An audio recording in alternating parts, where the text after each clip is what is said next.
Bismillahirrahmanirrahim. Assalamualaikum warahmatullahi wabarakatuh. Alhamdulillahi rabbil alamin.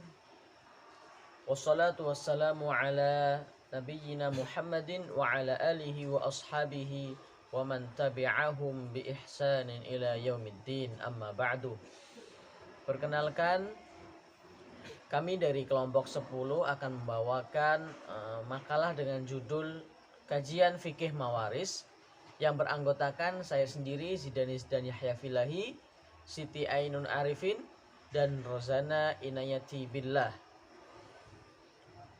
Baik, yang pertama saya akan menjelaskan tentang beberapa hal yang wajib ditunaikan terhadap harta waris sebelum dibagikan kepada ahli waris. Yang pertama adalah jika seseorang wafat atau seorang mewaris wafat, maka yang paling pertama hartanya itu digunakan untuk membayar kewajiban zakatnya dan sewanya. Jadi harta dari seorang mewaris yang wafat yang paling pertama adalah digunakan untuk membayar kewajiban zakat. Kemudian yang kedua adalah biaya untuk mengurus perawatan jenazah. Jadi setelah hartanya itu digunakan untuk untuk membayar zakat, yang kedua adalah hartanya seorang mewaris digunakan untuk membayar atau pengurusan jenazahnya itu sendiri. Pengurusan jenazah itu meliputi seperti pembelian kain kafan, kemudian upah penggalian kubur, pembayaran tanah kuburan, dan lain sebagainya. Itu yang kedua. Kemudian yang ketiga adalah jika seorang mayit meninggalkan hutang, maka hutang itu hendaklah dibayar sebelum dibagikan kepada ahli warisnya. Jadi poin yang ketiga yaitu pembayaran hutang. Jika seorang mewaris atau seorang mayit wafat, maka hutanglah yang harus dibayar sebelum dibagikan hartanya itu kepada ahli waris. Kemudian yang keempat adalah wasiat. Jika seorang mayat mempunyai wasiat yang banyaknya tidak lebih dari sepertiga harta peninggalannya, wasiat itu hendaklah dibayar dari jumlah harta peninggalannya sebelum dibagikan kepada ahli waris. Kemudian yang terakhir adalah sesudah keempat hal di atas terpenuhi, barulah harta si mayit ini dibagikan kepada ahli waris menurut pembagian yang telah Allah tentukan di dalam Al-Quranul Karim. Kemudian poin yang selanjutnya adalah pengertian waris atau faraid. Faraid adalah jamak dari kata fariidah. Kata fariidah berasal dari bahasa Arab yang diambil dari kata fard, artinya ketentuan. Adapun makna fard dari segi istilah adalah bagian yang ditentukan oleh syariat kepada ahli waris. Sedangkan ilmu yang mempelajarinya disebut dengan ilmu faraid. Teman-teman sekalian, di sini saya akan memberikan sebuah pengetahuan yang mungkin di antara kita belum mengetahui. Dalam hal warisan ini, Allah memberikan perintah secara terperinci. Nah, biasanya perintah-perintah tentang syariat itu Allah hanya memerintahkan secara global saja. Misalnya perintah sholat, perintah zakat, perintah haji, dan lain sebagainya. Aqimus shalah wa atuz zakah wa anfaqu mimma razaqnahum. Nah, itu perintahnya perintah global, artinya perintah menyeluruh saja. Dan kemudian tata caranya, kemudian kalau di sholat misalkan jumlah rakaatnya, jumlah sehari sholat itu berapa kali, itu dijelaskan di dalam hadis yang merupakan sebuah wahyu juga. Artinya perintah Al-Quran hanya global, tetapi yang menjelaskan lebih terangnya lagi adalah dari hadis Rasulullah SAW. Akan tetapi teman-teman sekalian, yang menarik dari syariat, disyariatkannya pembagian waris ini adalah Allah langsung merincinya di dalam Al-Quran. Nah, jadi nanti kalau kita lihat syariat ini ada di surat An-Nisa ayat 11 sampai dengan 14.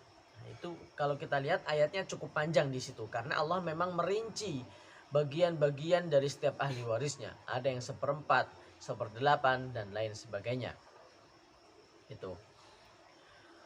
Syariat warisan ini Allah syariatkan di dalam surat An-Nisa ayat 11 yang berbunyi A'udzu billahi minasyaitonir rajim yusikumullahu fi auladikum lidzakari mithlu hadzil unthayain fa in kunna nisaan fawqa ithnataini falahunna thulutha ma tarak wa in kanat wahidatan falahan nisf wa li abawayhi likulli wahidin minhuma as-sudusu mimma taraka in kana lahu walad fa illam yakul lahu waladun wa warithahu abawahu fali ummihi thuluth fa in kana lahu ikhwatun fali ummihi sudus min ba'di wasiyyati yusi biha aw dain aba'ukum wa abna'ukum la tadruna ayyuhum aqrabu lakum naf'a fariidatan minallah innallaha kana aliman hakima. Ayat ini adalah ayat yang mendasari pensyariatan daripada pembagian waris. Kemudian teman-teman sekalian, nanti artinya bisa kalian baca sendiri di dalam Quran terjemah ataupun di Quran Kemenak yang online. Nah, di sini saya akan menjelaskan asbabun nuzul daripada ayat ini. Sebab diturunkannya ayat ini adalah riwayat Jabir bahwa istri Sa'ad bin Rabi' datang kepada Rasulullah dengan membawa 2 anak perempuan Sa'ad. Dia berkata, "Wahai Rasulullah, ini 2 anak perempuan Sa'ad ibn Rabi'. Bapak keduanya telah terbunuh bersamamu sebagai syahid pada perang Uhud." Artinya 2 anak ini yatim karena ditinggal ayahnya. Dan sesungguhnya paman keduanya telah mengambil harta kedua anak ini tanpa meninggalkan sedikit pun harta untuk mereka. Padahal keduanya tidak bisa menikah tanpa harta. Kemudian Rasulullah berkata, Allah akan memberi keputusan tentang hal ini. Nah, kemudian turunlah ayat warisan ini. Kemudian Rasulullah mengirimkan seorang utusan kepada paman kedua anak perempuan tadi dan berkata, berikanlah 2/3 kepada 2 anak perempuan Sa'ad dan 1/8 kepada ibu mereka, dan apa yang tersisa adalah milikmu. Nah, hal ini diriwayatkan oleh Imam At-Tirmidzi dalam Sunan Imam Tirmidzi kitab Al-Faraid bab ma jaa fi marathil banat jilid yang keempat halaman 414.